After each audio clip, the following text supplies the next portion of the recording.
All right, today we're looking at the Jamghe 10K Art and Engineering. Yes or no? Hey everybody, Steve here from The Buried Life, and today we're going to check out this Jamghe 10K Art and Engineering resin. This is going to be pretty neat because on my Saturn III Ultra, I've used Jamghe products before, but this is a new product for me. So today we're going to go through dialing in this resin on our Saturn III Ultra, and then we're going to print out a bunch of stuff, and then we're going to take a look at those results. Then we're going to print out more stuff, and we'll look at those results, and we'll print out something really cool. And then what we'll end up doing is a drop test of some tabletop figures that are fully painted. I think I'm going mad. So before it gets any worse, let's get started. First, let's talk specs. The Jamghe Art and Engineering 10K resin delivers ultra-high detail resolution, up to 10K I'm imagining, making it ideal for intricate miniatures. It's tough, flexible, and it's built to reduce breakage, especially for those of us who are into tabletop gaming. Think of using this for Dungeons & Dragons, Warhammer 40K, one-page rules, or similar tabletop games. It's perfect for creating models where the need for detail and durability come into play. Now, Jamghe also offers other resins like standard, water washable, and specialized options like flexible, high temp ceramic, dental, jewelry, and even glow-in-the-dark resin. You can find more information at their website at jamghe.com. Now let's set this up and get the settings dialed in for my Saturn III Ultra. Here are the recommended resin settings from Jamghe. You'll see layer heights, exposure times, retract speed and distance, and all that stuff. These numbers are a great starting point, but you'll need some tweaking based on your printer and other variables. For those of you using Lychee Slicer Pro or Tango Slicer, I'm sharing my settings for the Saturn III Ultra. Feel free to pause the video for a screenshot, and this will help you lessen the learning curve and get your machine dialed in for this art and engineering resin.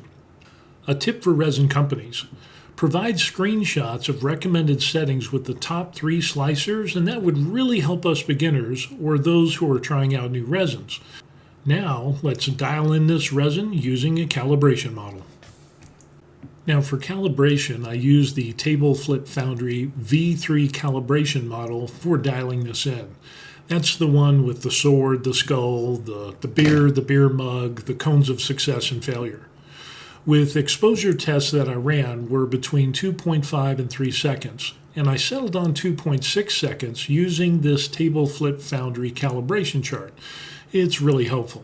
Now, your settings might vary, but it's crucial that you fine-tune each resin for your specific printer. By the way, I have a question for you. Are you interested in 3D printing as a hobby or a side gig or something else? Drop the answer in the comment section down below. I'm always curious on how and why people got into 3D printing. So anyway, now that we have the resin dialed in for our printer, let's print some models. Now for the tests that I have in mind, I printed out detailed miniatures from Red Maker's models. These are the Dark Elves and the Warhammer-esque figures. I have a Gam Body Warhammer figure, and then the 6 Silvery Knights that I got for free from the Cults 3D webpage. Even an articulating Cobra. Now these models range from 30 millimeters to larger 90 millimeter figures with way more complex details. With that being said, what is your go-to model for testing new resins? Are there some specific models you would recommend when it comes to testing resins? Let me know in the comments section below, and maybe I'll add them to the mix. After printing and removing the supports, I moved on to washing and curing. I sprayed the prints with IPA, that's isopropyl alcohol, then washed them in an ultrasonic cleaner with IPA and air dried them. For curing, I used the UV light for 6 minutes, 3 minutes on one side, and then I turned them over and did 3 minutes on the other side.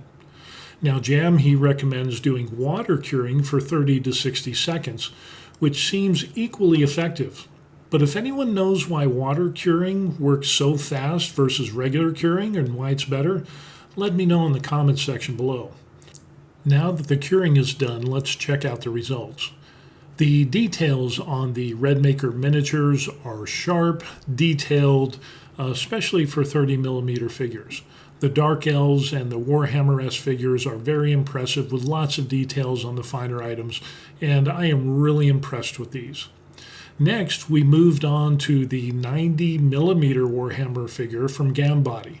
Now, I call this my Kobayashi Maru, and if you got that Star Trek reference, give you a thumbs up and give me one as well.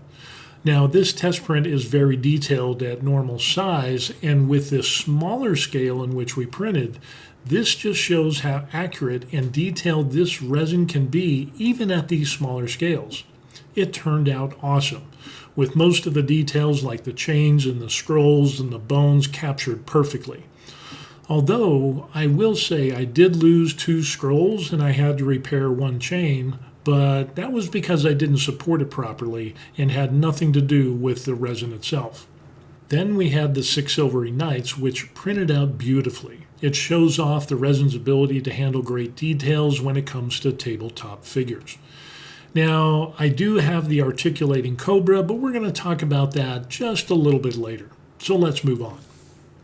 Next up in testing, we look at dimensional accuracy. Now we're going back to the table flip foundry calibration model where it has an area that is supposed to measure 6 millimeters.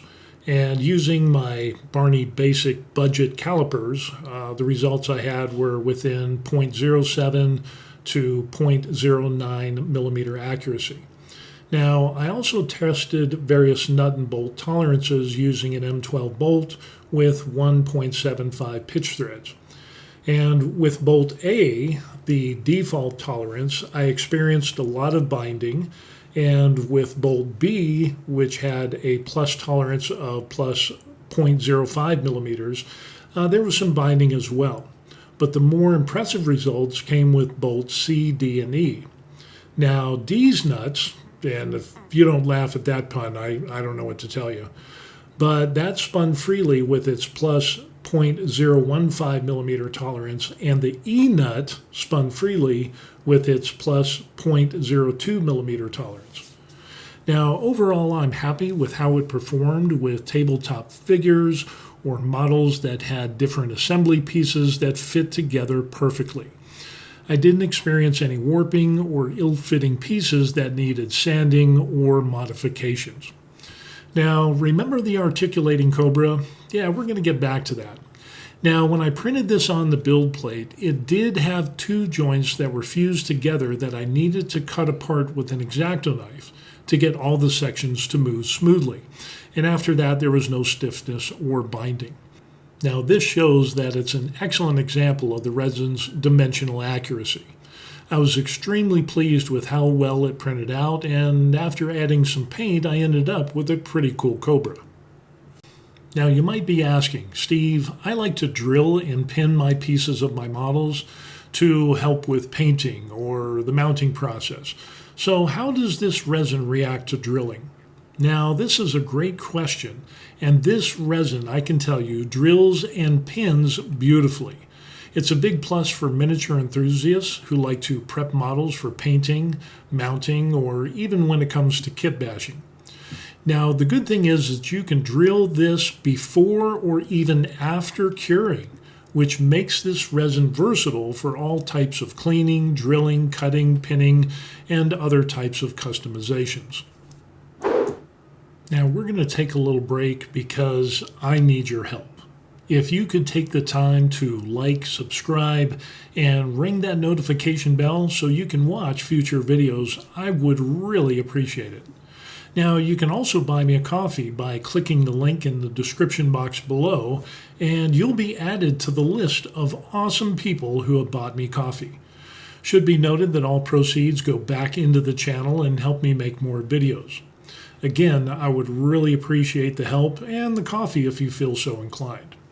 With that said, let's get back to the video. Now, if you print models, you should probably paint them.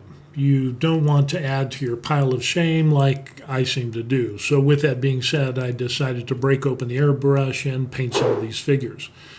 If you're painting miniatures for tabletop gaming or even just display purposes, it should be noted that this resin surface takes primer exceptionally well. Though my airbrush skills do need a lot more practice, the miniatures turned out great and were ready for gaming after adding some grim dark wear and tear. By the way, what is your favorite painting technique when painting minis? Do you like crisp, clean colors, or are you more of a grim dark fan? Do you like slap chop, airbrush, zenithal? What are your go-to techniques? Share those in the comments section down below. Now for the bend test. When we have miniatures, you have swords, you have staffs, and other details that on some resins break a lot quicker than others. Now this resin has flexibility and it's impressive, bending small parts that didn't snap them as easily as other resins. And you can see here how you notice the staff bends and then returns to its original position. Now this is an added benefit of the Jamghe Art and Engineering resin, and I really like having the flexibility because it means that it can withstand the rigors of tabletop gaming. All right, the first drop test is this little guy here that we printed out. It's got some intricate details, and we're going to go from a distance of 5 feet. So 3, 2, 1. And just as I kind of figured, of course, the base broke off and his feet kind of came off, but the other details up and a little bit of that piece right up there. But other than that, that's what we got on that guy. Through that, and the next one is this guy here, if we can get him into focus. And this is also a different base. The base is actually a water washable resin from Jamghe, but we can see you got some very cool details on this guy. So we're going to go ahead and drop him. 3, 2, 1.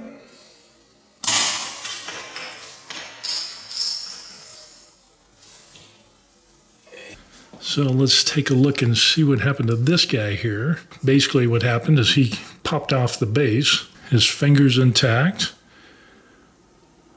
Looks like we had a little bit of damage back here. That's kind of the little spikes. So evidently that's where he landed. But yeah, still got the hanging skull. So not too bad. Let's move on to the next one. Now the next one that we have here is this guy. This is his base and himself are the Art and Engineering resin, and we've got these that are just asking to snap off, and then we also have his little halberd there. So yeah, let's go ahead and drop this guy and see what happens. Ready? 3, 2, 1.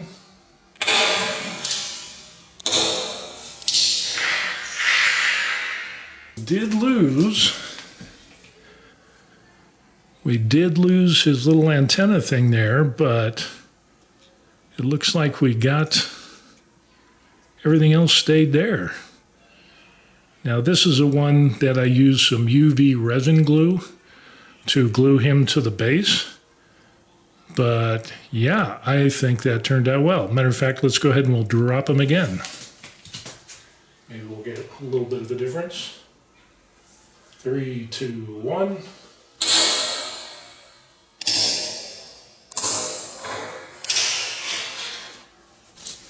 And popped off his other antenna on his backpack there. But everything else came out great. Alrighty, good job. Next one is this guy here with his massive hammer. And I got the feeling we're probably going to lose these, but it'll be interesting to see if we lose his hammer as well. So, and again, this is the Jamghe Art and Engineering resin for the figure and for the base. So let's go ahead and get started. 3, 2, 1.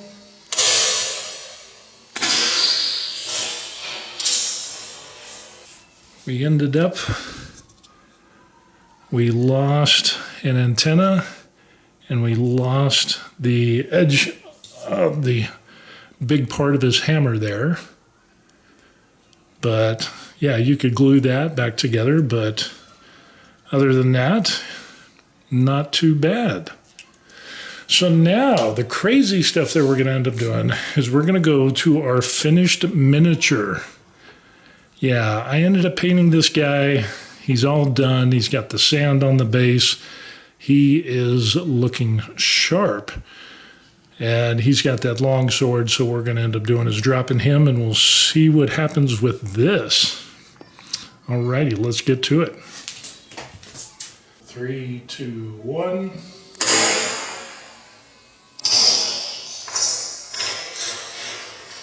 We snapped off his sword, and of course the little antenna that we had on top there.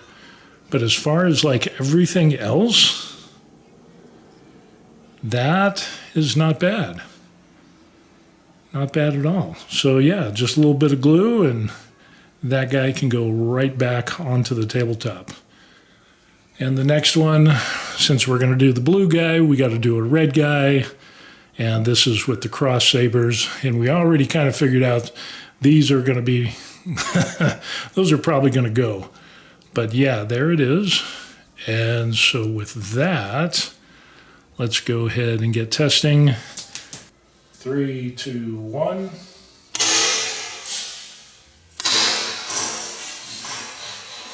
We lost both of his antennas,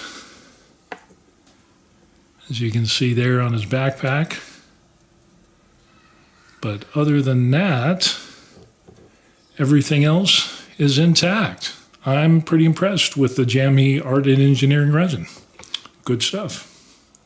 So a little bit of a recap.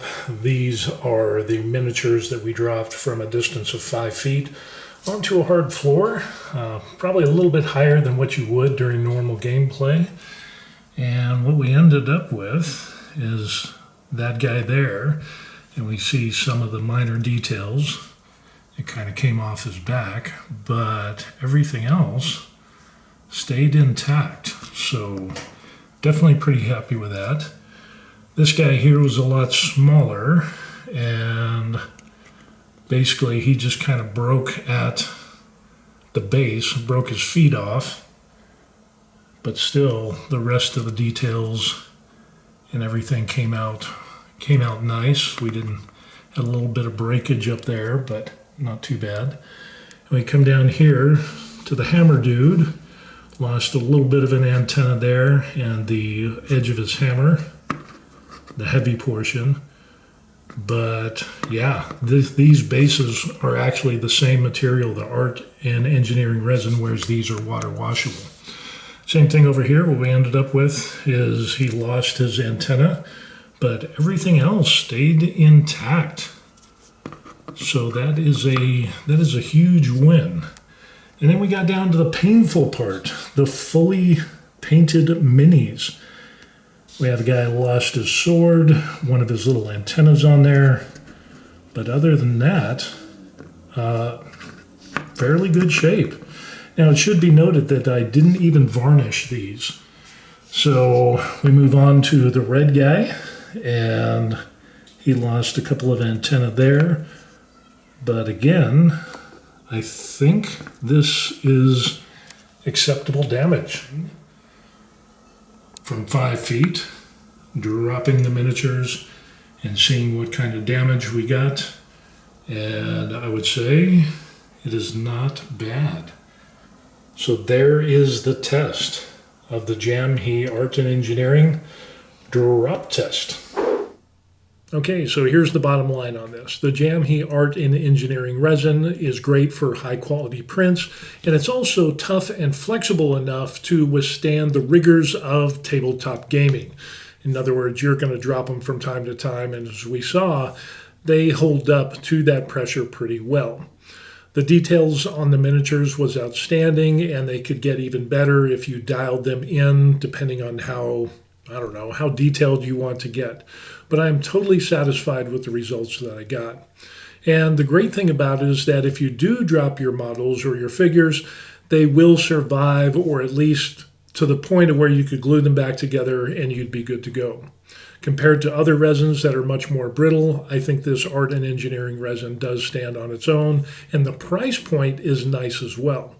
Now, my testimony might not be enough, but if you consider other YouTubers such as Grayscale Miniatures, 3D HP, and Noiseworks, they have all tested the Jamghe art and engineering resin and had great results, so it's good to know. So if you're looking for a resin that delivers on flexibility, strength, and affordability for tabletop gaming, the Jamghe art and engineering resin is worth considering.